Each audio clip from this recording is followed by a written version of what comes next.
1,00,000 మంది శివభక్తులతో కలిసి మహారుద్రాక్ష పూజలో పాల్గొనండి. వెంటనే కాల్ చేసి మీ పేరును నమోదు చేసుకోండి.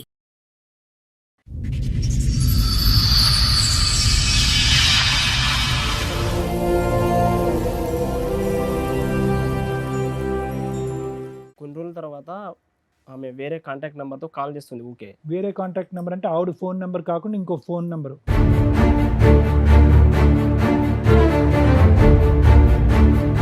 ఆ నంబర్ తో వేరే ఎవరితోనో కాంటాక్ట్ లో ఉంటుంది. కాంటాక్ట్ కాల్ చేస్తుంది. ఎవరిని అడిగితే బ్రదరు, మా ఫ్రెండ్ అట్లా అనేది.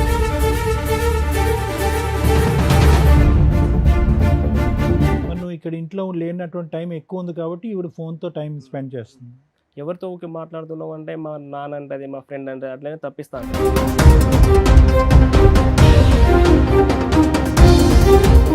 ఇట్లా కాల్ మాట్లాడడం వాయిస్ రికార్డింగ్లు ఉన్నాయి, రికార్డింగ్లు ఉన్నాయి. అందులో అసభ్యకరంగా మీరు పెట్టారా వాయిస్ రికార్డ్ అయ్యేలాగా చేసుకుంది ఆటోమేటిక్ జియో మొబైల్ అని. అంటే నేను తర్వాత బాగా తెలుసుకున్న తర్వాత, ఎవరైనా తెలుసుకున్న తర్వాత, ఇట్లా మా రిలేటివ్స్ వల్ల చేసుకున్న తర్వాత వాళ్ళిద్దరు ఫస్ట్ లవ్ చేసుకున్నారు.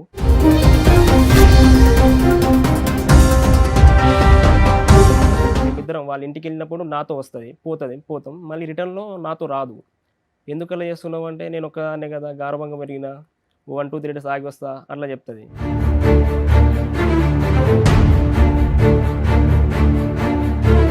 ఈ అనుమానం వచ్చి ఇలా రెడ్ హ్యాండెడ్గా పట్టుకున్నప్పుడు ఎప్పుడు కొట్టేవా? అంటే కొట్టుడే బాగా ఏం కొట్టలేదు, వార్నింగ్ ఇచ్చేస్తాను.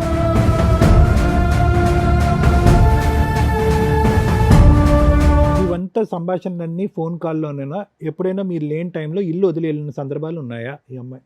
వెళ్తుంది అప్పుడప్పుడు. చెప్ప పెట్టకుండా వెళ్ళిపోద్దా?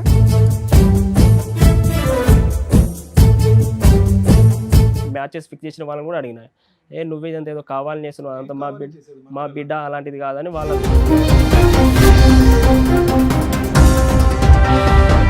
కోర్టుకు రమ్మంటే రాలేదు అసలు. ఒక అగ్రిమెంట్ రాసుకున్న తర్వాత 6 నెలల తర్వాత నా మీద కేసు.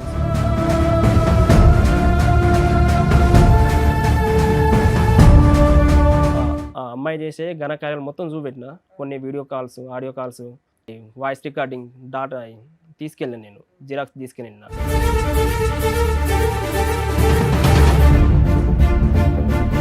వాళ్ళ పెద్ద మనుషుల ద్వారా మాట్లాడితే మేము ఏడికి రామని వాళ్ళు చెప్పేసి. ఏం కావాలా అమ్మాయికి? ఆ టైంకి ఏం కావాలి? కేసులు వేసి మిమ్మల్ని పీకు తినటమే కావాలా?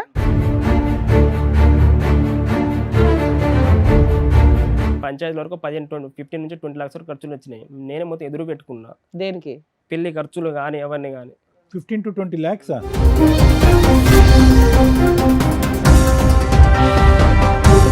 అని ఇంకో మ్యారేజ్ చేసుకుని బేబీ కూడా పుట్టిందని.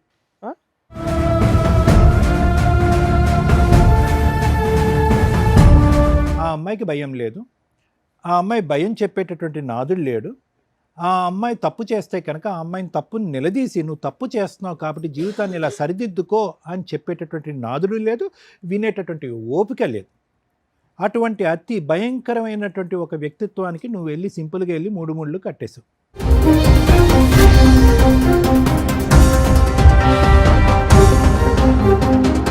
ఈ స్టోరీ అంతా ఈ అబ్బాయి మాట్లాడింది 3 మగాళ్ళకి సంబంధించిన స్టోరీ. అందులో 2 మగాళ్ళు, కొన్ని లక్షల మంది ఈ సమాజంలో ఉన్నారు.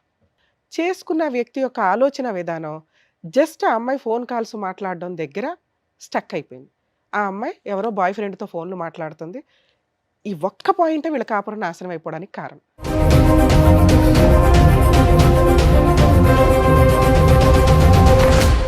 సార్, మేడం సమస్య చెప్పుకోవడానికి ఇక్కడి వరకు వచ్చారు. ఆయనకు వచ్చినటువంటి సమస్య ఏంటో అడిగి తెలుసుకుందాం.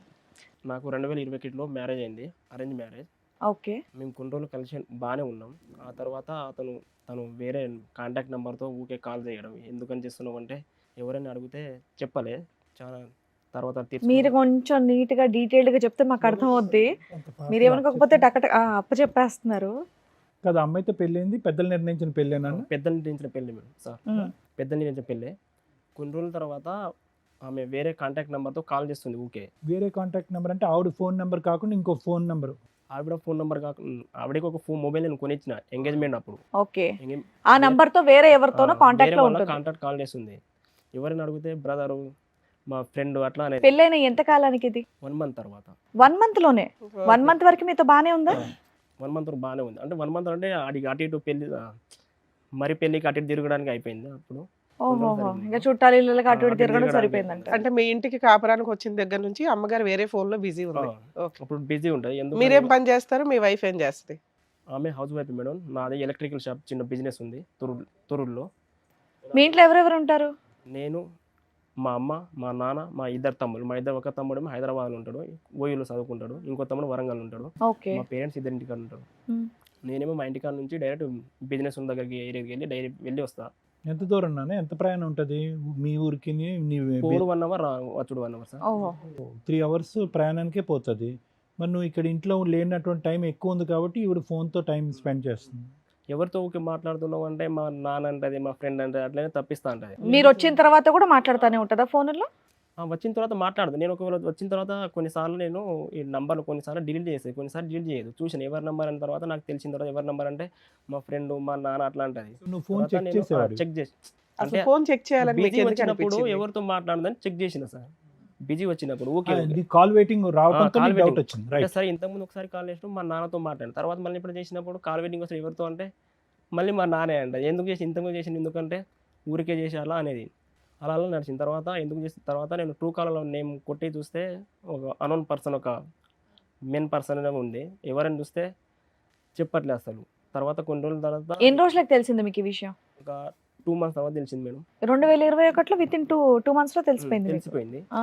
తర్వాత ఇలా ఎందుకు బాగా అడిగితే అసలు చెప్పట్లే. ఇంట్లో పని చేసేదా? మీరు వచ్చే టైంలో ఇంట్లో వంట చేయడం కానీ, ఇల్లు శుభ్రం చేయడం చేస్తుంది. కానీ, ఆ మిగతా పనులన్నీ బాగానే చేసేది. చేస్తుంది. ఓకే. అంటే కాన్సన్ట్రేట్ ఎక్కువ పెట్టదు. తమ్ముడు ఒక్క నిమిషం, నువ్వు అమ్మ నాన్న ఎందుకు పసిగట్టలేకపోయారు? అరే బాబు, ఈ అమ్మ ఎప్పుడు చూసినా కూడా రూమ్లో కూర్చుంటుంది, ఫోన్ మాట్లాడు. మీ తమ్ముడు ఉంటాడుగా? తమ్ముడు హైదరాబాద్, ఒక తమ్ముడు హైదరాబాద్, ఒక తమ్ముడు హన్మకొండలో ఉంటారు. ఓకే. ఇంట్లో ఉండేది కేవలం మీ అమ్మగారు, నాన్నగారు, మీ ఆవిడ, వాళ్ళ మీరు. ఎడ్యుకేటెడ్ కదా సార్. సో వాళ్ళకి పెద్ద పసిగట్టలేక ఫోన్ మాట్లాడడానికి ఎడ్యుకేటెడ్ ఉంది. అమ్మాయి ఎప్పుడు ఫోన్ అంటే మాట్లాడుతుంటే అమ్మతో అరే మీ వైఫ్ వాళ్ళ ఎప్పుడు పేరెంట్స్ తో మాట్లాడుతూ ఉంటది. వాళ్ళని ఏదో వాళ్ళ మభ్య బయట పెడుతుంది. వాళ్ళ ఇంట్లోకి వెళ్ళి మాట్లాడుతుంటది. వాళ్ళని ఏదో మభ్య పెడుతుంది అంతే. వాళ్ళకి మబ్బి పెడతా ఉంటది. తర్వాత ఇలా ఎందుకు చేస్తున్నావు అని నాకు రైట్. తెలిసింది. ఇలా ఎందుకు చేస్తున్నావు అంటే మా అన్న, మా బ్రదర్, మా రిలేటివ్స్ అట్లనే తప్పించాయి. తర్వాత కొన్ని ఇట్లా కాల్ మాట్లాడడం వాయిస్ రికార్డింగ్లు ఉన్నాయి, అందులో రికార్డింగ్లు ఉన్నాయి. అందులో అసభ్యకరంగా మీరు పెట్టారా వాయిస్ రికార్డ్ అయ్యేలా? అదే చేసుకుంది. ఆటోమేటిక్ జియో మొబైల్ అది ఓకే. ఆటోమేటిక్ ఉంది. తర్వాత అవి నిన్న అసభ్యకరంగా వల్గర్ ముచ్చట్లు ఎందుకు ఇలా చేస్తున్నావు అంటే నాన్న మీరు అడిగిన తర్వాత కూడా ఆ ఫోన్ కాల్స్ కంటిన్యూ అవుతూనే ఉందా? అవుతున్నాయి. ఆ అమ్మాయి భయపడలా? నేను మా చెప్పిన ఆయనకి డౌట్ తర్వాత మా ఆయనకి డౌట్ వచ్చింది అడుగుతున్నాడు ఎందుకని కొన్ని రోజులు గ్యాప్ కూడా ఇవ్వలేదా కాల్స్ కి? నేను చెప్పిన నేను కౌంటర్ ఇచ్చిన తర్వాత 1 week, ఒక గ్యాప్ ఇచ్చింది. 4 days 5 days తర్వాత గ్యాప్. ఎంత ఉంటది ఆవిడ వయసు? ఎంత ఉంటది ఇప్పుడు 25 ఉంటుంది మేడం. ఓకే. అప్పుడు అంటే కనుక 18, 19, 20 అప్పుడు 22 ఉంటుంది కావచ్చు అప్పుడు. సో 5 days గ్యాప్ ఇచ్చి మళ్ళీ షారా మామూలే. ఆ, తన వాయిస్ జియో ఫోన్ అందులో రికార్డ్ అవుతుంది కూడా తెలియదు అమ్మాయికి. తెలియదు అంటే తెలిసి చేసిందో తెలియక చేసిందో రికార్డ్ అయితే అయినాయి. రికార్డ్ అయితే అయినాయి. ఒక వ్యక్తితోనా చాలా మందితోనా? ఒక వ్యక్తితోనే. రైట్. అంటే నేను తర్వాత బాగా తెలుసుకున్న తర్వాత ఎవరైనా తెలుసుకున్న తర్వాత ఇట్లా మా రిలేటివ్స్ వల్ల చేసుకున్న తర్వాత తను వాళ్ళిద్దరు ఫస్ట్ లవ్ చేసుకున్నారు.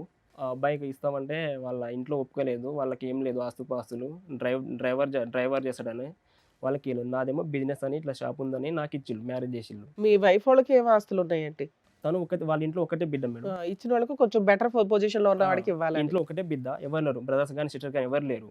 నాకు కట్నం ఏమి ఇవ్వలేదు. నేనే మొత్తం ఎదురు పెట్టుకు తీసేసుకున్నా. ఒకటి అమ్మాయి అని 3 acres ల్యాండ్ ఉంది, ఎంత ఉంటే అంత అని నాకు తదనంతరం వస్తుంది. తదనంతరం మొత్తం నాకే అని ఎంత ఉంటే అంత సో అని. ఈ అమ్మాయి మాట్లాడే అబ్బాయితో ముందు నుంచి రిలేషన్ ఉందా అమ్మాయికి? ముందు నుంచి రిలేషన్ ఉందంట. డ్రైవర్ అతను. ట్రాక్టర్ డ్రైవర్, అతనితో ముందు నుంచి రిలేషన్ ఉంది. కాకపోతే వాళ్ళిద్దరికి వాళ్ళ ఇంటికి వచ్చినప్పుడు, అమ్మాయి వాళ్ళ ఇంటికి వచ్చినప్పుడు వాళ్ళు పెద్దవాళ్ళ అంగీకారం లేదు. పెద్దవారు అంగీకారం లేదు, ఇవ్వని చెప్పిల్లట. అలా చేస్తూ ఎందుకు చేస్తున్నాడు ఇప్పుడు మేమిద్దరం వాళ్ళ ఇంటికి వెళ్ళినప్పుడు నాతో వస్తుంది, పోతాం, మళ్ళీ రిటర్న్లో నాతో రాదు. ఎందుకు అలా చేస్తున్నావు అంటే నేను ఒకనే కదా, గార్వంగా పెరిగిన, 1, 2, 3 days ఆగి వస్తా అట్లా చెప్తుంది. అలా గొడవలు వచ్చింది. అంతేనా? ఇది ఒక్కటే గొడవ కాదు. మీకు? ఒక ఫోన్ కాల్సే గొడవలా? ఫోన్ కాల్తో గొడవలు. మిగతా ఇంకేం ప్రాబ్లం లేదు? మీకు ఫిజికల్ గా మీ ఇద్దరు బాగానే ఉండేవాళ్ళ? కొన్నిసార్లు ఫిజికల్ బాగానే ఉంటుంది, కొన్నిసార్లు సరిగ్గా ఉండదు. ఫిజికల్ కొన్నిసార్లు బాగుండదు. ఈ అనుమానం వచ్చి ఇలా రెడ్ హ్యాండెడ్ గా పట్టుకున్నప్పుడు ఎప్పుడు కొట్టేవా? అంటే కొట్టుడే బాగా కొట్టలేదు, వార్నింగ్ ఇచ్చేసాను. రెడీ హ్యాండెడ్ గా అంటే ఫోన్ లేనా? వాళ్ళిద్దరు వాయిస్ రికార్డింగ్ అంతే, అంతకు మించి ఏమీ లేదు. అంతకు మించి ఏం లేదు. మందు వేస్తావు నువ్వు? తాగను సార్. ఓకే. తర్వాత ఏం ఆ జరిగింది? అమ్మాయి తాగిద్దా? తాగదు. తర్వాత ఏం జరిగిందంటే ఇట్లనే అయింది సార్. తర్వాత ఒకరోజు పండగనే వెళ్ళింది, దసరా పండగకి. మేమిద్దరం వెళ్ళినాం. వెళ్ళిన తర్వాత నాతో రాలేదు మళ్ళీ. 1 డే ఒక 1 వీక్ తర్వాత వస్తానని చెప్పింది. తర్వాత ఇక అట్టనే రాలేదు. షాప్‌కి ఒక 1 మంత్ తర్వాత వచ్చి నా ఎప్పుడు చూసినా గానీ మనం ఇద్దరం వెళ్తాం. నాతో ఎందుకు రావని ఇక్కడ మా ఇంటికి వచ్చినప్పుడు అడిగిన. అలా ఏం లేదు ఊరికే అనేదో ఇక సోది చెప్తుంది. ఇక ఎక్సెట్రా చెప్తుంది. ఇవంతా సంభాషణలన్నీ ఫోన్ కాల్లోనేనా? ఎప్పుడైనా మీరు లేని టైంలో ఇల్లు వదిలి వెళ్ళిన సందర్భాలు ఉన్నాయా ఈ అమ్మాయి? వెళ్తది అప్పుడప్పుడు. చెప్పబెట్టకుండా వెళ్ళిపోద్దా? హ్మ్. అసలు పెద్ద అంటే మనుషులు పంచాయతీలు ఏమైనా నేను జరిగినాయా? నేను నా బిజినెస్ దగ్గర ఉంటా. వాళ్ళ ఫాదర్ వస్తారు. నేను నా బిజినెస్ ఏరియాలో నేను ఉంటా. వాళ్ళ ఫాదర్‌కి ఫోన్ చేసి డైరెక్ట్ ఇక్కడ మా ఇంటికి వచ్చి తీసుకెళ్తా అల్లుడు బిడ్డని తీసుకెళ్తున్నా నువ్వు వెనుక నుంచి వచ్చేసి వాళ్ళ ఫాదర్ తీసుకెళ్తాడు. సరే, అతను వచ్చి తీసుకెళ్ళటం వేరు. ఈ అమ్మాయి ఎప్పుడన్నా ఈ బయటకు అమ్మాయి కూడా వెళ్తాం ఒకసారి ఒక 2, 3 టైమ్స్ వెళ్ళిపోయింది. పని మీద వెళ్ళిందా? ఏం చెప్పి వెళ్ళిందంటే ఇంట్లో అన్నయ్య వాళ్ళది దుర్గా పండుగ ఫెస్టివల్స్ అవి ఏదో ఉన్నాయి మాట చెప్పి ఒంటరిగా కూడా వెళ్ళింది. కానీ ఎక్కువ పర్సెంటేజ్ మాత్రం వాళ్ళ నాన్న వచ్చి తీసుకుపోతూ ఉంటాడు. సరే, వాళ్ళ నాన్నకి ఎప్పుడు కంప్లైంట్ చేశారు మీరు? ఏమంటే మీ అమ్మాయి పద్ధతి బాగాలేదనేది చేసిన కంప్లైంట్ చేసి అలా ఏం లేదు, నా బిడ్డ మంచిదే, అలా ఏం ఓన్లీ లేదు, రికార్డింగ్స్ ఉన్నాయిగా. నువ్వేదో కావాలని చేస్తున్నావు, ఇదంతా లేదు అంటే మధ్యవర్తి వాళ్ళకు మ్యాచెస్ ఫిక్స్ చేసిన వాళ్ళని కూడా అడిగిన. నువ్వు ఇదంతా ఏదో కావాలని చేస్తున్నావు, అంత మా బిడ్డ అలాంటిది కాదని వాళ్ళు అన్నారు. ఇదంతా తెలిసిన తర్వాత ఇన్నేళ్ళు బానే ఉన్నారా మీరు? అదంతా అది తెలిసిన తర్వాత ఇక పంచాయతీలు మేడం ఆ. కాపురాన్ని మొత్తం మానుకొని సరిగ్గా నాతో వస్తే కాపురానికి రా, లేకపోతే లేదని నేను అన్నా. ఆ. ఏది ఆడియో రికార్డ్స్ విన్న తర్వాత కూడా మీరు ఇంకో ఛాన్స్ ఇద్దాం అనుకున్నారా? ఇంకో ఛాన్స్ ఇద్దాం అనుకున్నా. మళ్ళీ సెకండ్ లైఫ్ వెళ్తే అవును. ఎక్సెట్రా ఎందుకు ఉంటాయని నేను అనుకున్నా. తర్వాత కాపురానికి రమ్మంటే రాలేదు. అసలు రాకుండా ఏం చేసిందంటే పెద్ద మనుషుల పంచాయతీలో కూర్చున్నాం ఒక 10 టైం ఒక 10 సార్లు. నేను అసలే కాపురానికి రాను, ఏం చేసుకున్నాను అయితే విడాకులు కావాలండి. సరే అని ఆమె కోరిక మేరకు విడాకుల కోసం అగ్రిమెంట్ పేపర్ ఎప్పుడు మ్యారేజ్ అయిన ఎంత కాలానికి?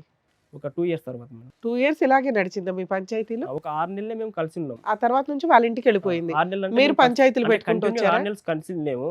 1 మంత్ అదే ఆన్ అండ్ ఆఫ్ ఒక 6 నెలలు కలిసి ఉన్నారు. ఫైనల్ గా ఎప్పుడు విడిపోయారు? 2023లో విడిపోయారు. ఆ తర్వాత పంచాయతీ జరిగింది. 2023 మే 10 తారీఖు నాడు ఒక అగ్రిమెంట్ అంటే ఒక 1.5 ఇయర్ మా పంచాయతీ నడిచింది. ఓకే. 1.5 ఇయర్ పంచాయతీ నడిచింది. పెద్ద మనుషుల పెద్ద కోర్టు ఏమని నుంచి రాసుకున్నారు? అంటే కోర్టు నుంచి మ్యూచువల్ డైవర్ తీసుకొని రాసుకున్నాం. అదే మ్యూచువల్ గా కోర్టుకు వెళ్ళి డైవర్స్ తీసుకుందామని. ఏమైనా కాంపెన్సేషన్ గానీ ఏమన్నా రాసుకున్నారు? అంటే అగ్రిమెంట్ రాసుకున్న తర్వాత ఒకరి మీద ఒకవేళ కేసులు వేసుకుంటే నడవదని రాసుకున్నాం. అందులో మ్యూచువల్ డైవర్స్ టైంలో ఆ అమ్మాయికి నేను 5 తులాల బంగారం అంటే పెళ్ళైనప్పటి నుంచి బంగారం రేటు అమౌంట్ ఇవ్వాలని రాసుకున్నాం. అందులో ఓకే.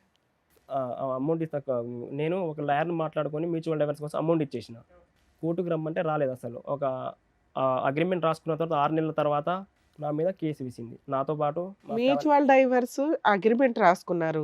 1 వీక్ లోనో 2-3 డేస్ లోనో మ్యూచువల్ డైవర్స్ పిటిషన్ వేసుకుంటారు కదా, ఎందుకు వేసుకోలేదు మీరు? నేను వేసుకున్నాం మేడం. సో అమ్మాయి రాలా. అమ్మాయిని వాళ్ళ పెద్ద మనుషులను కాల్ చేయించిన. మా పెద్ద మనుషులు రండి అంటే అసలు రాలేదు. వాళ్ళు ఎందుకు రాలా? ఏదో రీజన్ చెప్తారు కదా, వాళ్ళ అబ్జెక్షన్ కి రీజన్ వాళ్ళు ఏం చెప్తారు కదా. చేస్తారు అంటే ఆ అమౌంట్ నాకు సరిపోలేదు, ఎక్కువ అమౌంట్ కావాలి.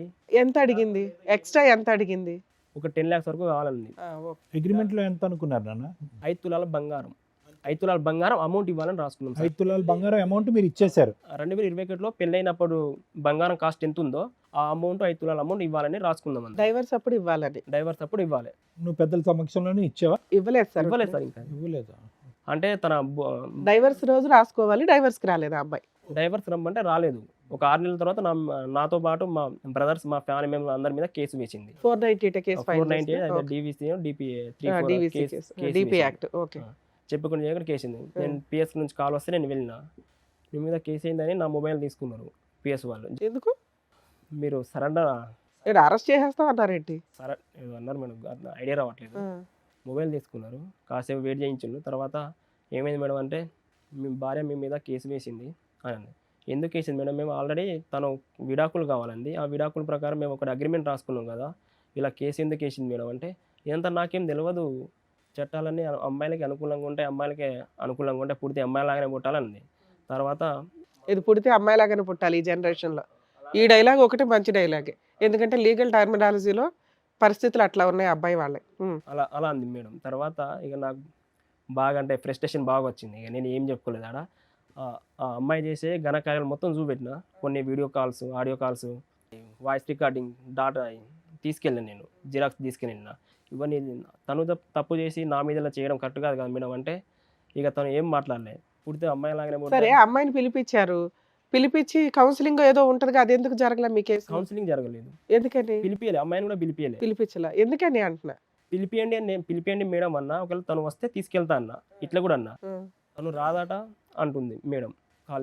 కాల్ చేసి తను రాదు, మరి రాదన్నప్పుడు మరి డైవర్స్ కేసు ఎందుకు పెట్టిందంటే మళ్ళీ మేడం చెప్తలేదు, మీరేమైనా బయట మాట్లాడుకునండి. మరి మళ్ళీ పెద్ద మనుషుల ద్వారా మాట్లాడించకపోయారా వాళ్ళ పెద్ద మనుషులతో? వాళ్ళ పెద్ద మనుషుల ద్వారా మాట్లాడితే మేము ఏడికి రామని వాళ్ళు చెప్పేసి. ఏం కావాలా అమ్మాయికి? ఆ టైంకి ఏం కావాలి? కేసులేసి మిమ్మల్ని పీకు తినటమే కావాలా? 10 లక్షలు కావాలి. మీరు ఎంతో కొంత బార్గెనింగ్ చేయొచ్చుగా, ఫ్రీగా డైవర్స్ అయితే ఇవ్వదుగా. బార్గెనింగ్ అంటే అగ్రిమెంట్ రాసుకున్న ప్రకారం ఇచ్చిన కదా మేడం. అరే. అప్పుడు వాళ్ళ తరఫున సార్, ఎవరెవరు మేడం, సంతకాలు పెట్టారు అమ్మాయి- రాజు? అప్పుడు అగ్రిమెంట్ అమ్మాయి ఒక్కతే, ఇంట్లో ఎవరు లేరు. నేనే మొత్తం, నాకే మ్యారేజ్ వరకు పంచాయతీ వరకు 15 నుంచి 20 లక్షల వరకు ఖర్చులు వచ్చినాయి. నేనే మొత్తం ఎదురు పెట్టుకున్నా, దేనికి? పెళ్లి ఖర్చులు కానీ అవన్నీ కానీ. 15 to 20 lakhs. వదిలించుకోవడానికి 5 lakhs పెట్టుకుంటే అయిపోయేది కదమ్మా. ఇప్పుడు ఆ అమ్మాయి 10 అడిగింది, మీరు రూపాయితో స్టార్ట్ చేసుకోవాలిగా. అగ్రిమెంట్ ప్రకారం రాసుకున్నది ఇచ్చేస్తారు, కోర్టుకు రమ్మంటే రాలేదు. అగ్రిమెంట్ కాపీ ఉందా? మొబైల్ ఒకసారి అగ్రిమెంట్ రాసుకునేటప్పుడు ఆ అమ్మాయి తరపున ఎవరు వచ్చారు సంతకాలు పెట్టడానికి? వాళ్ళ పెద్ద మనుషులు, పెద్ద మనుషులు వచ్చారు. సో వాళ్ళ పెద్ద మనుషులు, మా పెద్ద మనుషులు. ఏం బలవంతం లేదు ఆ అమ్మాయి మీద. బలవంతం ఏం లేదు. మరి ఆ పెద్ద మనుషులు ఏమంటారు? ఏమయ్యా పెద్ద ఆ మనుషులు పెద్ద మరి మనుషులు ఇప్పుడు ఏమైనా చేస్తే అంత కాంటాక్ట్ సరిగా మాకు వాళ్ళకు, మేము చెప్తే వాళ్ళు, మేము ఒకటి చెప్తే వాళ్ళు ఒకటి చెప్తారు. సో అన్న మాట ఒకటి, ఈ అమ్మాయి అగ్రిమెంట్ లో అన్న మాట ఒకటి, ఫైనల్ గా జరిగింది ఒకటి, అంతేనా?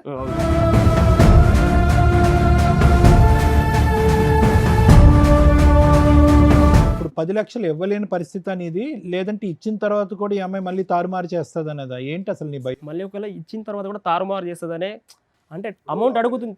పెళ్లికి ఎదురు పెట్టుకుని 15-20 లక్షలు పెట్టి నువ్వు పెళ్లి ఘనంగా చేసావు అన్నటువంటి మాట నిజమే కదా? నిజమే సార్. ఇక అక్కడ పెళ్ళే అంత ఘనంగా చేస్తే నీ జీవితం దీన్నన్నా కాస్త ఘనంగా చూసుకోవాలిగా. అక్కడ 10 లక్షలు ఇస్తే అయిపోద్దిగా. లేవా నీ దగ్గర? లేవా? లేవు సార్. అంటే అగ్రిమెంట్ ఎందుకు ఇవ్వాలి? అంటే తను ఒప్పుకోనే కదా సార్ ఫస్ట్ సైన్ పెట్టింది. తను ఒప్పుకుందో, సంతకం పెట్టిందో, ఎడం చేత్తో పెట్టిందో, కుడి చేత్తో పెట్టిందో, వెనకతలో ఒక 10 మంది కూడా వచ్చి సంతకం పెట్టారు. తర్వాత బయటికి వెళ్ళింది, ఎవరో చెప్పుంటారు అది చితికాయితో మాత్రమే, దానికి ఏం వ్యాలిడ్ లేదు, నువ్వు ఇంకొక తారుమారు చేయి, మాట మార్చింది. అక్కడికి వెళ్ళి తన మంకు పట్టుదలతో అక్కడే కూర్చుంది.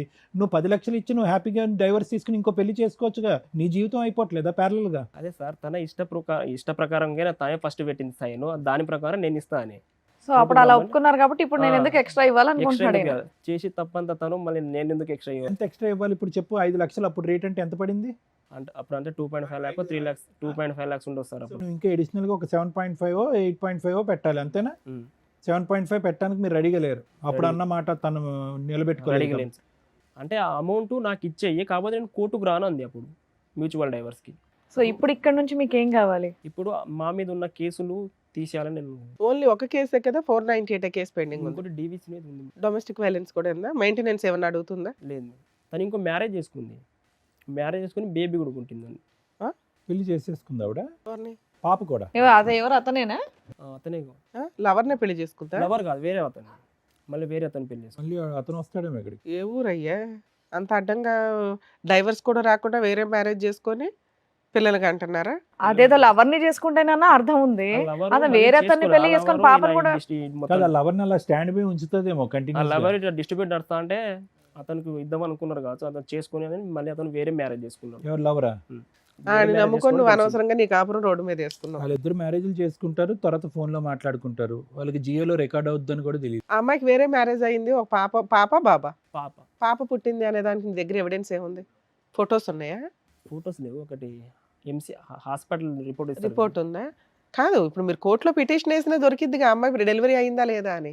అతనెవరమ్మా పెళ్లి చేసుకున్నవాడు డైవర్స్ రాకుండా? ఆడపిల్లలకు దొరుకుతున్నారు, మగపిల్లలకు దొరకట్లే. ఇట్లా విడాకులు రాకపోతే ఏ అమ్మాయి పెళ్లి చేసుకోదు, అమ్మాయిలు మాత్రం చేసేసుకుంటున్నారు. అలా చేసుకోవచ్చండి? లీగల్ గా వ్యాలిడే కాదు కదండి. ఇప్పుడు ఇతను కూడా బైగామి వేయచ్చు, కానీ ఇతని దగ్గర ఎవిడెన్స్ ఉండదు. పిఎస్కి వెళ్ళిన మేడం, ఇతని దగ్గర ఎవిడెన్స్ లేదు. ఈ ఎవిడెన్స్ అనేది ఆ అమ్మాయికి ఒక పాప పుట్టింది అనే దానికే. సహజీవనంలో కూడా పుట్టుతున్నారు ఈ మధ్య, దాన్ని ఇల్లీగల్ చేసి మ్యారేజ్ ఫొటోస్ ఉన్నాయి మేడం. మ్యారేజ్ ఫొటోస్ ఉంటే మరి బైగామికి కేసు పెట్టొచ్చు కదా. పోలీసులు పెట్టరు, పోలీసులు తీసుకోరు నీ మీద 498 ఉన్నాక. మీ అడ్వకేట్ తో ప్రైవేట్ కంప్లైంట్ వేయించుకోవాలి. వేయించావా?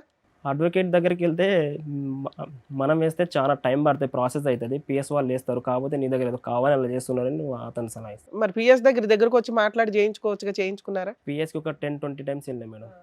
వన్ టైం, ఒక ఫస్ట్ టైం వెళ్ళిన వాళ్ళకి అడిగిళ్ళు కాల్ చేసి, తర్వాత సెకండ్ టైం వెళ్ళినప్పుడు కంప్లైంట్ తీసుకున్నారు. అంటే ఇప్పుడు తన నుండి ఆ కేసు నుంచి నేను బయటపడాను. ఈ 2 కేసుల నుంచి బయటపడటం ఎట్లాగా అని అడుగుతున్నావు, అంతేనా? అంతేనా? అంతే మేడం. సార్ విన్నారు కదా, మీరేమంటారు?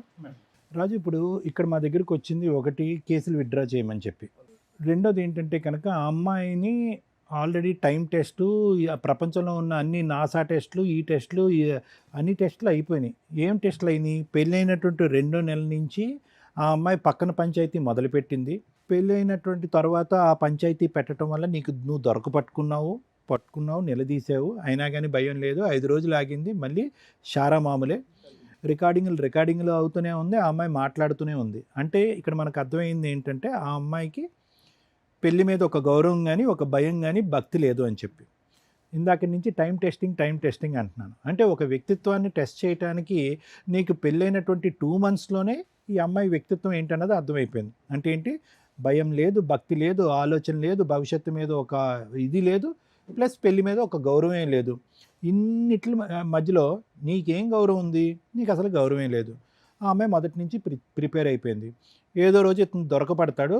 అంటే వ్యక్తిత్వంగా అమ్మాయికి ఏదో పిచ్చి ఉందని నేను అనట్లే, కానీ లోతుగా ఆలోచించేటటువంటి ఒక శైలి కానీ, భవిష్యత్తు మీద ఒక ఆలోచన కానీ, పెళ్ళి అంటే ఒక విలువ కానీ, లేదంటే పెళ్లి చేసుకునేవాడి మీద ఒక గౌరవం కానీ లేనటువంటి ఒక వ్యక్తిత్వం. అది ఆ అమ్మాయి లోపమా లేదంటే పెంచినటువంటి వాళ్ళ లోపమా మనకైతే తెలీదు. అది ఆ అమ్మాయి యొక్క పర్సనాలిటీ. సో దీన్ని బట్టి మనకు అర్థమైంది ఏముంది? 2 months 3 months గొడవ పడ్డారు, నిలదీసావు, అడిగావు, ఏం చేసింది? సింపుల్గా పెట్టుబేడ సర్దుకుని వెళ్ళిపోయింది. ఎందుకు పెంపకం పరమైనటువంటి లోపం కూడా ఉంటుందని నేను ఎందుకు అన్నానంటే, ఇదిగోరా అయ్యా, మీ అమ్మాయి ఎవడో నాతో కాకుండా వేరే మగాడితో, పరాయి మగాడితో ఫోన్లో మాట్లాడుతుంది, ఇవి రికార్డింగ్స్ అని అంటే మా అమ్మాయి అలాంటిది కాదని అతను అన్నట్టు నువ్వు చెప్తున్నావు, నువ్వు అన్నమాట మేము నమ్ముతున్నాం. ఓకే, సో ఇక్కడ అనిపించింది ఏంటంటే మొత్తం పెంచినటువంటి వాతావరణం, ఈ అమ్మాయి వ్యక్తిత్వం, పెంచినటువంటి తల్లిదండ్రులు, పెరిగినటువంటి విధానం, తప్పు చేస్తే ఆడపిల్లని ఖండించకపోవటం, నిలదీయకపోవటం, సరిదిద్దకపోవటం, కాపురం పాడవద్ది, విడాకుల వరకు వెళ్తుంది అనే భయం భక్తి లేకపోవటం అనేటటువంటిది ఒక సాంప్రదాయం కావనివ్వండి, లేకుంటే ఒక ఆనవాయితీ కావనివ్వండి, వాళ్ళ ఇంట్లో కొనసాగేటటువంటి ఒక థింగ్. అంటే దీన్ని బట్టి మనకు అర్థమైంది ఏంటంటే ఆ అమ్మాయికి భయం లేదు, ఆ అమ్మాయి భయం చెప్పేటటువంటి నాదుడు లేడు. ఆ అమ్మాయి తప్పు చేస్తే కనుక ఆ అమ్మాయిని తప్పుని నిలదీసి నువ్వు తప్పు చేస్తున్నావు కాబట్టి జీవితాన్ని ఇలా సరిదిద్దుకో అని చెప్పేటటువంటి నాదుడు లేదు, వినేటటువంటి ఓపిక లేదు. అటువంటి అతి భయంకరమైనటువంటి ఒక వ్యక్తిత్వానికి నువ్వు వెళ్ళి సింపుల్గా వెళ్ళి 3 ముళ్ళు కట్టేశావు. ఇంకా పెద్ద ట్రాజడీ ఏంటంటే, ట్రాజడీ అంటే నీ జీవితంలో ట్రాజడీ కాదు, నీ జీవితంలో వాస్తవానికి అదొక అదృష్టం కింద నేను భావిస్తున్నాను.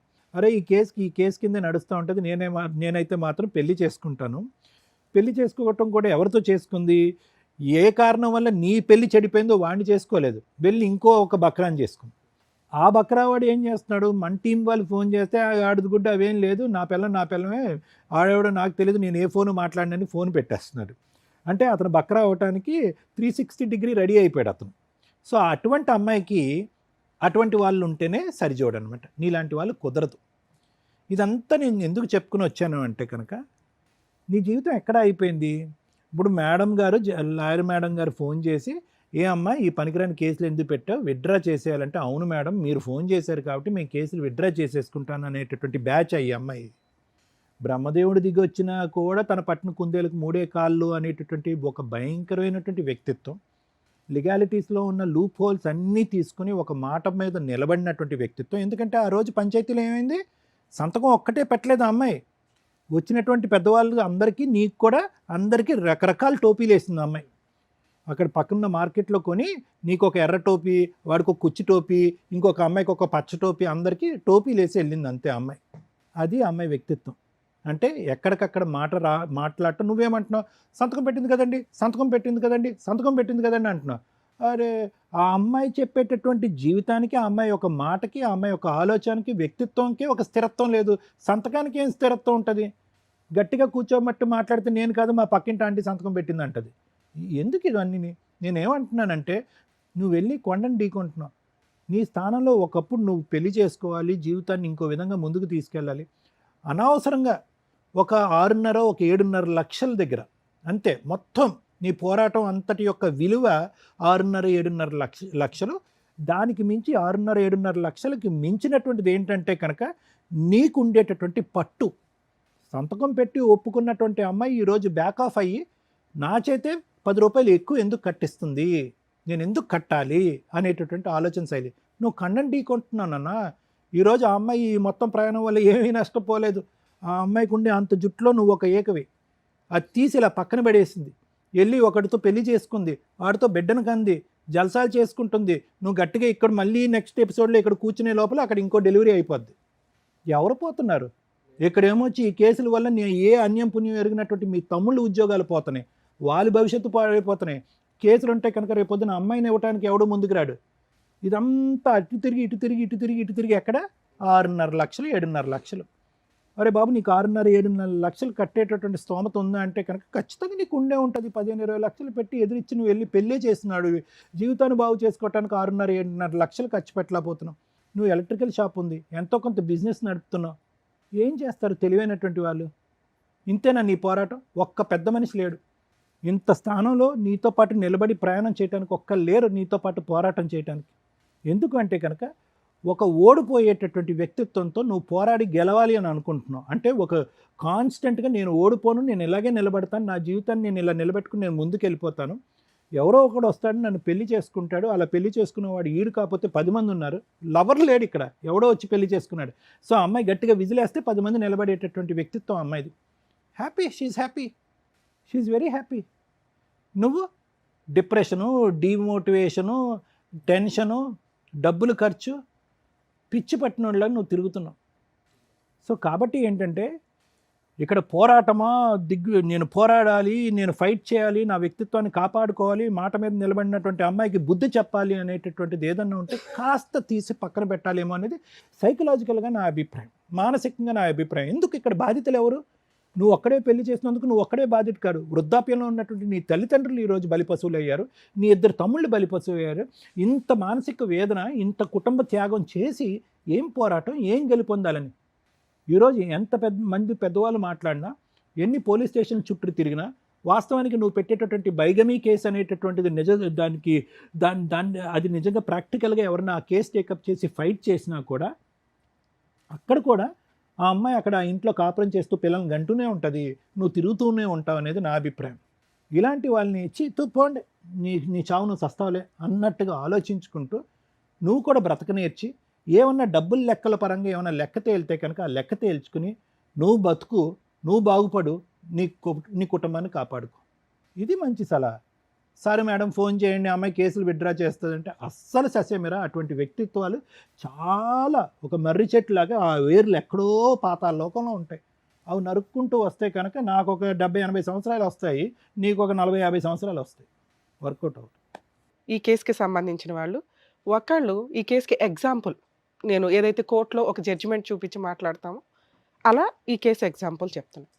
ఈ స్టోరీ అంతా ఈ అబ్బాయి మాట్లాడింది 3 మగాళ్ళకి సంబంధించిన స్టోరీ. అందులో 2 మగాళ్ళు కొన్ని లక్షల మంది ఈ సమాజంలో ఉన్నారు. అదేంటి మేడం అక్కడ అమ్మాయి మోసం చేస్తే 3 మగాళ్ళ గురించి మాట్లాడుతున్నారు ఏంటి? స్టోరీకి సంబంధించిన 2 మగాళ్ళు, ఒక భర్త, ఇప్పుడు ఇక్కడ కూర్చున్న బాధితుడు అనే ఎవరైతే విక్టిమ్గా కూర్చున్నాడో అతను. పెళ్లి చేసుకున్న తర్వాత ఆ అమ్మాయి కొంచెం లో ఫ్యామిలీ నుంచి వస్తే తనే ఎదురు ఖర్చులు పెట్టుకొని గోల్డ్ పెట్టి పెళ్లి చేసుకున్నాడు. చేసుకున్న వ్యక్తి యొక్క ఆలోచన విధానం జస్ట్ ఆ అమ్మాయి ఫోన్ కాల్స్ మాట్లాడడం దగ్గర స్టక్ అయిపోయింది. ఆ అమ్మాయి ఎవరో బాయ్ ఫ్రెండ్తో ఫోన్లు మాట్లాడుతుంది. ఈ ఒక్క పాయింటే వీళ్ళ కాపురం నాశనం అయిపోవడానికి కారణం. ఈ అబ్బాయి అది భరించలేకపోయాడు. ఆ టైమా ఇంకొకట. సరే ఛాన్స్ ఇస్తాను అన్నప్పుడు ఒక అమ్మాయి క్యారెక్టర్ రోడ్డు మీద దాకా వచ్చేసిన తర్వాత ఎవరు యాక్సెప్ట్ చేయరు మళ్ళీ ఆ వ్యక్తితో కాపురం చేయడానికి. ఎందుకంటే నీకు ఏ పాయిజన్ చుక్క అయితే అనుమానం రూపంలో పడిపోయిందో అది జీవితకాలం పెరుగుతూనే వెళ్తుంది తప్ప తగ్గదు. మీరు నిజంగా ఆ అమ్మాయిని యాక్సెప్ట్ చేయాలి అనుకుంటే ఆ అమ్మాయి ఫోన్ కాల్స్ ఎట్లా కట్ చేయాలి, ఆ విధానం నుంచి ఆ అమ్మాయిని మీ వైపు తిప్పుకోవడం ఎట్లా, కాపురం నిలబెట్టుకోవాలంటే హక్కులుగానో పెద్ద మనుషుల పంచాయతీలో లీగల్గా ఎంటర్ అయిపోతానో వద్దు, అవ్వదు. ఒక వ్యక్తి వైఫ్ ఫోన్ మాట్లాడితే యాక్సెప్ట్ చెయ్యని ఒక మగాడు ఇక్కడ కూర్చున్న వ్యక్తి, ఇంకొక మగాడు ఈయనకి ఆపోజిట్లో, అమ్మాయికి డైవర్స్ రాలేదు, అమ్మాయి హస్బెండ్ మీద 498 డొమెస్టిక్ వైలెన్స్ వేసింది, హస్బెండ్ మీదే కాదు అసలు సంబంధం లేని అతని ఫ్యామిలీ మెంబర్స్ అందరి మీద. అలాంటి వ్యక్తిని ఇంకో మగాడు పెళ్లి చేసేసుకొని పాపను కూడా కన్నాడు. అంటే ఆ అమ్మాయికి ఆల్రెడీ పెళ్ళయింది, పెళ్ళైన హస్బెండ్ ఎందుకు వదిలేశాడంటే ఆ అమ్మాయికి ఒక పాత బాయ్ ఫ్రెండ్ ఉన్నాడని వదిలేస్తే వీళ్ళిద్దరూ ఉండగా ఇంకొక అతను పెళ్లి చేసుకున్నాడు. మరి ఈయన ఆలోచన విధానం ఏంటి? అంటే ఈ వ్యక్తిలో ఉన్న కనీసం సగమన్నా ఈ విక్టిమ్ ఫోన్ కాల్స్ దగ్గర ఆపేసి ఉంటే వీళ్ళిద్దరే భార్యాభర్తలు అయ్యేవాళ్ళు, ఆ పుట్టే పిల్లలేదు ఏళ్ళకే పుట్టేవాళ్ళు. ఎంతవరకు యాక్సెప్ట్ చేయాలి, ఎంతవరకు యాక్సెప్ట్ చేయకూడదు అనేది కొంచెం ఆలోచించుకోండి. 2 ఇక్కడ రెండో మగాడు ఎవరైతే అతను ఉన్నాడో అతని గురించి మాట్లాడాలి. ఆడాళ్ళకి ఆడాళ్ళు శత్రువులని అక్కడక్కడ వింటూ ఉంటాం. అసలు అది ఉండేది ఒకప్పుడు. ఇప్పుడు ఖచ్చితంగా ఏదో పోలీసులు ఒక డైలాగ్ అన్నారంట, ఈ జనరేషన్‌లో ఆడపిల్లగా పుట్టడమే బెటరు. మగాళ్ళగా పుట్టడం దండగా అని. మరి ఏ పోలీసులు అన్నారో గానీ, ఈ ఇయర్‌కి సెన్సేషనల్ నోటెడ్ పాయింట్ చెప్పినట్టే లెక్క. ఎందుకంటే లీగల్‌గా నిజంగా జెంట్స్ అంతా సఫర్ అవుతున్నారు. రెండో మగాడు కనీసం బేసిక్ ఆలోచించాలి. డైవర్స్ రాని ఒక అమ్మాయిని నేను పెళ్లి చేసుకుంటున్నాను. ఆ అబ్బాయిని ఆల్రెడీ సఫర్ చేసిన అమ్మాయి. ఏదో బాయ్ ఫ్రెండ్ ఉన్నాడట. మరి నేనేం చేద్దామని పెళ్లి చేసుకుంటున్నా? అంటే రేపటి రోజున వాళ్ళిద్దరి మధ్య డిస్ప్యూట్ వస్తే, అమ్మాయి గుర్తుపెట్టుకో, బబ్లిక్ నవిలినట్టు నవిలి స్వీట్ అంతా అయిపోయినాక తుపుక్కని వస్తారు చూసారా? మీ కేసులో అంతే. లీగాలిటీ లేనట్టే. అదే పని అబ్బాయి గనక ప్రొసీడింగ్స్ అయితే వెంటనే బైగామి కేసు రిజిస్ట్రేషన్స్ అయిపోతే ఎదురు ఆ అమ్మాయిని వెళ్ళి కొట్టేస్తుంటారు. అసలు ముందు అమ్మాయిలే రారు ఈ పిల్లాడిని పెళ్లి చేసుకోవడానికి. ఇలీగల్‌గా డైవర్స్ రాకుండా మిమ్మల్ని చేసుకోము అని. అలాంటి సమాజంలో కోర్టులో కేసులు మోర్ దాన్ 5 ఇయర్స్ నడుస్తుంటే చచ్చిపోతున్నారు. కనీసం ప్లీజ్ మా ఎపిసోడ్స్ ద్వారా, సుమన్ టీవీ ద్వారా నేను జ్యుడిషియరీని రిక్వెస్ట్ చేస్తున్నానండి. మ్యారిటల్ డిస్ప్యూట్స్ మీద దృష్టి సారించండి. మీరు తెగగొడతారో, కలుపుతారో ఏదన్నా గానీ ఒక కేసు 3 ఇయర్సో, 2 ఇయర్సో కుదించండి ప్లీజ్. ఎందుకంటే 5 ఇయర్స్ లోయర్ కోర్ట్‌లో ఫైట్ చేసిన తర్వాత అమ్మగారు మళ్ళీ వెళ్ళి అమ్మాయో, అబ్బాయో వాళ్ళకి ఒక్కళ్ళకో విడిపోవడం ఇష్టం లేకపోతే మళ్ళీ అప్పీల్‌కి వెళ్ళి హైకోర్ట్‌లో సస్పెన్షన్ పిటిషన్ ఏసుకుంటున్నారు. ఆ డైవర్స్‌ల మీద గాని వేటి మీదన్నా. మళ్ళీ అక్కడ ఒక 5 ఇయర్స్ నడుస్తాయి. హైకోర్ట్ అనేది స్టేట్ మొత్తానికి కాబట్టి అసలు ఆ 5 ఇయర్స్‌కి కూడా బెంచ్ మీదకి రావు. ఎప్పుడైనా ఎమర్జెన్సీ స్పీడీ ట్రయల్ అని రిక్వెస్ట్ చేస్తే అవి కూడా కన్సిడర్ చేయరు. 2019 మ్యాటర్ ఉంటే 25 మ్యాటర్ ఎట్లా తీసుకుంటామండి అంటారు. సో ప్లీజ్ మ్యారిటల్ కేసుల మీద చేంజెస్ రావాలి. మూడో మగాడు గురించి చెప్దాం అనుకున్నా. ఏది ఎగ్జాంపుల్. ఈరోజు ఇక్కడ కూర్చున్న వ్యక్తి లాంటి వ్యక్తి గురించే మనం రీసెంట్‌గా చూస్తున్నామండి వనస్థలిపురం ఇన్సిడెంట్. 2 మంత్స్ రెక్కీ చేసి ఆ అమ్మాయిని మర్డర్ చేశాడు అబ్బాయి. ఎందుకు? ఆ కామెంట్స్ చూడండి. అబ్బాయిని సేవ్ చేయండి, అబ్బాయిని రక్షిస్తాం, అబ్బాయిలు బెయిల్ ఇవ్వండి అంటూ కామెంట్స్ దారుణంగా ఉన్నాయి. ఒక అమ్మాయి చనిపోతే, అరే అమ్మాయి చనిపోయిందనే జాలి కూడా కనిపించలే ఆ కామెంట్స్‌లో. ఎందుకు అంటే సేమ్ స్టోరీ ఇక్కడ ఎగ్జాంపుల్. ఈ అబ్బాయి ఒక మంచోడు, సొసైటీ మీద రెస్పెక్ట్, ఆలోచన విధానం కొంచెం బాగుంది కాబట్టి మేడం నన్ను రక్షించండి, సార్ నన్ను రక్షించండి అని ఇక్కడికి వచ్చాడు. ఆ అబ్బాయి పరిస్థితి అట్లా లేదు. సైకలాజికల్‌గా 2 మంత్స్ ఆ అబ్బాయి తిరిగాడంటే ఆ కేసు ఏంటో తెలుసా? సేమ్ కేసే. లవ్ చేసుకున్నారు, పెళ్లి చేసుకున్నారు, తిప్పి కొడితే 3-6 మంత్స్‌లో విడిపోయారు. Divorce proceedings నడిచినాయి.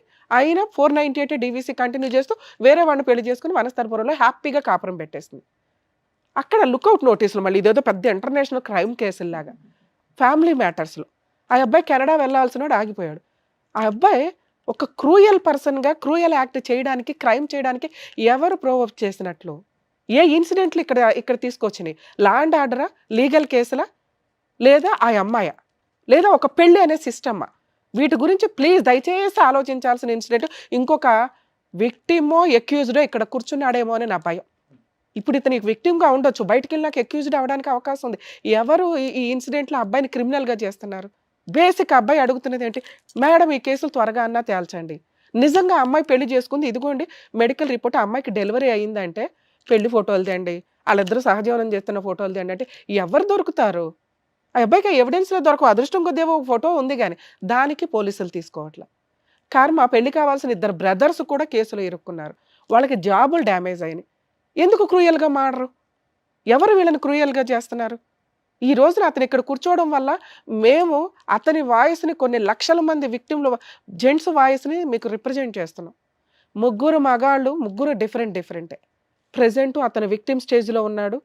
రెండో మగాడు అతన్ని మూడో మగాడిగా మారటానికి ప్రొవోక్ చేశాడు. అతనితో మేము మాట్లాడితే, అవునండి చేసుకున్నాను, ఏం చేసుకుంటారో చేసుకోండి. అంటే డబ్బు కోసం పెళ్ళిళ్ళు చేసుకొని ఈ రకంగా హింసిస్తానంటే అది పాపం. నిజంగా మీరు ఏదన్నా ఏ మతంలోనన్నా పూజలు చేస్తుంటే కాంపెన్సేషన్ ఏదో రీజనబుల్‌గా తీసుకోండి. వదిలించుకొని మీకు కొత్త లైఫ్ చూసుకోండి. అది అబ్బాయిలన్నా, అమ్మాయిలన్నా. మీ కేసు విషయానికొస్తే వరస్ట్ మీరు మాట్లాడుతున్నది. నాకు అస్సలు నచ్చల. ఏంటి నీ మొండితనం? ఒక అమ్మాయి కాంపెన్సేషను, సెటిల్మెంట్‌కి రాకపోతే ఇప్పుడు నేను మాట్లాడినవన్నీ ఇంప్లిమెంట్ అవుతాయి. రీజనబుల్ అమౌంట్కి మాట్లాడుకోవాలా, దరిద్రం వదిలించుకోవాలి, అది దరిద్రమే అని అనుకోండి మీరు. మేము అనుకో, కానీ మీ దృష్టిలో అది ఈ రోజున ఇక్కడ దాకా వెతుక్కొని ఎందుకు వచ్చారు? ఫ్రీగా డైవర్స్ ఎందుకు ఇస్తారు? ఇవ్వరు. అసలు దొంగ మొక్కలు కొంతమంది అయితే డైవర్స్కి కూడా రారు. ఇప్పుడు ఇగో ఇట్లాగే సెకండ్ పెళ్ళిళ్ళు చేసుకొని సీక్రెట్గా తిరుగుతూ ఇక్కడ కేసులు మాత్రం నడిపిస్తూ ఉంటారు. లేదా జిడ్డు మొక్కలు సైకలాజికల్ ప్రాబ్లమ్స్తో కేసుల కోసమే తిరుగుతారు. మన లా అండ్ ఆర్డర్ అలా ఉంది. ఈ రెండిట్లో వాళ్ళకి బుద్ధి రావాలంటే కేసులు ఫాస్ట్ కావాలి. అప్పుడు నిజమేంటి అనేది కోర్టుకు తెలుస్తుంది. త్వరగా మీరు బయటపడగలుగుతారు. కొన్ని కేసులకి అసలు అప్పీల్ కూడా కొంచెం ఫాస్ట్గా అయిపోవాలి 1.5 yearలో. వీటి కోసం స్పెషల్ కోర్టులు పెట్టాలా ఏంటా అనేది గవర్నమెంట్ కూడా ఆలోచించండి. ఎందుకంటే అంత ఫండ్స్, అంత పోస్టులు, అంత కోర్ట్స్ అకామిడేషన్స్ ఉంటే ఖచ్చితంగా వర్కౌట్ అవుతుంది. ఈరోజు కోర్ట్ అంతా ఫ్యామిలీ మ్యాటర్స్ మీదే నడుస్తుంది. రెండో టాపిక్ ల్యాండ్ మ్యాటర్ల మీద నడుస్తుంది. మీ విషయానికి వస్తే సార్ 3 సార్లు అడిగా కాంపెన్సేషన్ ఏమీ లేదేంటి అని. తప్పు చేసింది కాబట్టి ఫ్రీగా డైవర్సు, నేను కట్నం గురించి ఎవ్వరూ మాట్లాడట్లే ఇక్కడ. మీరు పెళ్లి కోసం అంత ఖర్చు పెట్టిన వాళ్ళు ఒక 10 లక్షలు అడిగారు. మీరు అడ్వకేట్స్కి పెట్టుకోవాలిగా. పైగా మీ ఏరియాలో అడ్వకేట్లు తిరగడాలు ఇవన్నీ ప్రాసెస్ అవుతుంది. పోలీస్ స్టేషన్కి వెళ్ళినప్పుడన్నా కనీసం మీరు రియలైజ్ అవ్వాలి. అరే ఎంఓఈ రాసింది 1 వీక్గా అమ్మాయిని పిలిస్తే రావట్లా, రాలేదు అంటే షీఈ్ ఎక్స్పెక్టింగ్ సంథింగ్, ఎంతో కొంత ఇవ్వాలి. కొంతకాలం మనతో కాపురం అయితే చేసిందిగా అనే ఒక సెకండ్ హ్యాండ్ ఆ అమ్మాయికి అవుతుంది కదా. ఆ అమ్మాయే తప్పు చేసింది. రీజనబుల్ అమౌంట్కి వస్తే ఈ అడ్వకేట్లకి ఇచ్చేదేదో, మళ్ళీ మీరు ఫీల్ అవ్వకండి సార్, మీ అడ్వకేట్లకి ఇచ్చేదేదో, కోర్టుల చుట్టూ తిరిగేదేదో, అన్నెసరీ ట్రాన్స్పోర్ట్ ఎక్స్పెన్సెస్ ఏవో సరే ₹1 అటు ఇటుగా. ఎందుకంటే మనం టైం కొనుక్కుంటున్నాం, ప్రశాంతత కొనుక్కుంటున్నాం, వాల్యుబుల్ కోర్టు టైంని సేవ్ చేస్తాం. పెళ్లి కోసం గట్టిగా నిలబెట్టుకొని పెళ్లి కోసం నువ్వు అంత ఖర్చు పెట్టినాడివి, ఓడగొట్టుకోవడానికి కూడా ₹1 ఇచ్చుకుంటే బాగుండేది. 1. 2, అది ఎప్పుడు అడగాలి? కనీసం పోలీస్ స్టేషన్కి వచ్చినాక, సరే మేడం అమ్మాయికి ఏం కావాలి, సెటిల్మెంట్కి పిలిపించండి, 10 లక్షలు అడిగింది మేడం ఎట్లా ఇస్తాను, రిక్వెస్టేషన్ కొంచెం బార్గెనింగ్ అవ్వల తగ్గల, అది నీకు బర్త్డేనే, ఓకే ఫైటింగ్ అన్న స్ట్రాంగ్గా చేయి. రెండిట్లో ఎటో ఒకవైపు ఉండు. స్ట్రాంగ్ ఫైటింగ్, అడ్డంగా గెలుస్తావు నువ్వు. నీకు ఆల్రెడీ స్టార్టింగ్లో అయితే కాంపెన్సేషన్ ఇచ్చి వదిలించుకో. ఇప్పుడు ఆల్రెడీ మ్యాక్సిమం ఒక స్టేజ్కి వచ్చేసావు. 2 years నుంచి అమ్మగారు పిల్లని కనేసి హ్యాపీగా బతికేస్తుంది. నువ్వెందుకు లైఫ్ వేస్ట్ చేసుకోవాలా? లీగల్ దెబ్బ కొడితే స్ట్రాంగ్గా ఉండాలి. ఆవిడకి ఇచ్చే ఆ డబ్బు లేదు, ఈసారి లాయర్కి ఇచ్చుకో. స్ట్రాంగ్ ఫైటింగ్ చేయి. ఇలాంటి అమ్మాయికి డబ్బులు ఇవ్వడం కంటే, ఎందుకంటే సెకండ్ మ్యారేజ్కి ముందు సెటిల్మెంట్ బెటర్ ఆప్షన్. ఆవిడ తెగించి ల్యాండ్ ఆర్డర్ రెస్పెక్ట్ ఇవ్వదు, సాంప్రదాయాలకు రెస్పెక్ట్ ఇవ్వదు, సొసైటీకి రెస్పెక్ట్ ఇవ్వని అమ్మాయికి డబ్బులు ఇవ్వమని నేను ఇప్పుడు చెప్పను. మీకున్న ఆప్షను, సార్ బైగామీ కేసు వాళ్ళు తీసుకోకపోయినా మీరు ప్రైవేట్ కంప్లైంట్ వెయ్యండి, మీరు గెలుస్తారా గెలవరా కాదు. మీరు ప్రైవేట్ కంప్లైంట్ ఫైల్ చేస్తే ఆవిడ ఒక అడ్వకేట్ను పెట్టుకోవాలి, పెట్టుకుంటుంది, ఎఫ్ఐఆర్ అవుతుంది. నేను ఛాలెంజ్ చేసి చెప్తున్నాను. ఎందుకు వెయ్యాలి? మీరు ఫీజులు ఇవ్వరు, మీ అడ్వకేట్లు ఏం చేస్తాంలే కానీ అని వాళ్ళు ఏదో అంటుంటారు. 2, హైకోర్టులో క్వాష్ పిటిషన్ ఫైల్ చేసుకోండి, ఆ అమ్మాయికి సంబంధించిన ఎవిడెన్స్లు పెట్టి మిగతా వాళ్ళందరి పేర్లు తీసేస్తారని నేను చెప్తున్నా. ఈ రోజున హైకోర్టు క్వాష్ పిటిషన్స్లో జడ్జెస్ చాలా మంచిగా ఆలోచిస్తున్నారు. ఇవన్నీ ఫేక్ కేసులని వాళ్ళకి కూడా తెలుసు. మీ దగ్గర ఉన్న ఈ ఎవిడెన్స్లు కోర్టుకి ఈజీగా అర్థమవుతుంది ఆ అమ్మగారు ఫేక్ కేసులు ఫైల్ చేసిందని. మీ ఒక్కళ్ళ మీదే కేసు నడుస్తుంది. మీ బ్రదర్స్, మీ పేరెంట్స్ని కూడా తీసేస్తారు. ఓకేనా? డొమెస్టిక్ వైలెన్స్ కేసులు మీరు రెగ్యులర్గా ఏమీ అటెండ్ అవ్వాల్సిన అవసరం లేదు. ఒకవేళ మీకు ఇవి ఫాస్ట్గా అయిపోవాలంటే హైకోర్టులో స్పీడ్ ట్రయల్ కోసం పర్మిషన్ పిటిషన్ వేసుకోండి. కేసు యొక్క అర్జెన్సీ, కేసులో ఉన్న ఇటువంటి ఎవిడెన్స్లు ఏమన్నా ఉంటే హైకోర్టు 6 months నుంచి 1 yearలో కేసులు క్లోజ్ చేయమని డైరెక్షన్స్ ఇస్తారు. ఇవి తెలియక చాలామంది 5 years, 4 years, 10 years అని కోర్ట్స్లో తిరుగుతున్నారు. లోయర్ కోర్టుల్లో మీ దగ్గర ఇలాంటి ఎవిడెన్స్లు ఉంటే ఒక 1-2 years చూడండి, అవ్వకపోతే హైకోర్టుకు వచ్చి స్పీడీ ట్రయల్ కోసం పర్మిషన్ పిటిషన్ వేసుకోండి. ఫ్యామిలీ మ్యాటర్స్లో నేను చెప్తున్నది నాన్న. ఇక్కడ మేము మాట్లాడడానిక ఇది కరెక్ట్ టైమో కాదు, యూజు లేదు. సెటిల్మెంట్ మాట్లాడు. మీరు ఇప్పుడు నేను చెప్పిన విధంగా క్వాష్ పిటిషన్ ఫైల్ చేసుకోండి, బైగామీ కేసు వేయండి, రిలాక్స్గా నీ పని నువ్వు చేసుకుంటే వెళ్ళు, జరగాల్సినవి ఆటోమేటిక్గా జరుగుతాయి. ఇంకేమైనా లీగల్ సజెషన్ కావాలన్నా నన్ను అడగండి, నేను మాట్లాడతాను. సరేనా? ఆల్ ది బెస్ట్ నాన్న. జాగ్రత్త, ధైర్యంగా ఉండు, ఎటువంటి తెంగర పనులు చేసుకోకు, చెయ్యకు. సరేనా? మిమ్మల్ని నమ్మకం వచ్చిన రాజు గారికి ఏం చేయాలో చెప్పినందుకు డాక్టర్ గారు, అడ్వకేట్ మేడం, థ్యాంక్ యూ. మరో కథతో మళ్ళీ కలుద్దాం.